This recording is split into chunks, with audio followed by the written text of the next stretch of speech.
a lot of young people now who are frustrated with the way the world is today are looking for ways out, and they find socialism is much more humane than capitalism. I think socialism and communism has a bad name in this region. I mean, Indonesia is even worse than Malaysia. You can't have a socialist organization there.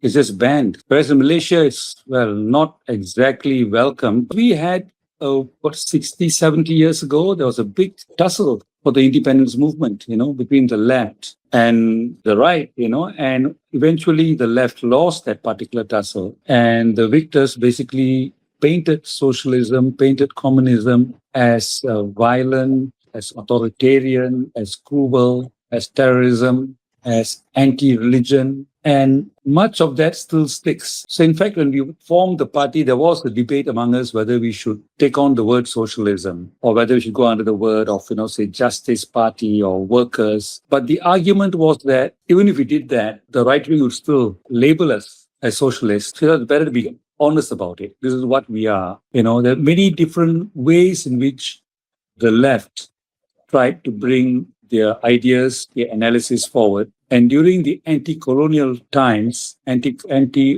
the colonial period, as a fight for independence, there was, of course, a strand of socialism that used armed struggle. But not all socialists are part of that group, and especially now where things have changed, there are democratic avenues, there's media access, there's some limits on government. There are other ways. There's the parliamentary route. There's, above ground route, which many parties are using. So we're trying to say you got to differentiate the different times. There were times in the 40s and 50s when there was so much oppression from the colonial forces. Some people felt they had no other choice but to take up arms. But situation is much, much different now. So parties like the PSM are above ground. They're mobilizing people. They are trying to get a coalition of sectors, of ordinary people working together. We're trying to get into parliament. We're trying to change the laws. A lot of young people now who are frustrated with the way the world is today are looking for ways out, and they find socialism is much more humane than capitalism. In fact, socialism is much closer to religions because, it emphasizes solidarity. It emphasizes concern for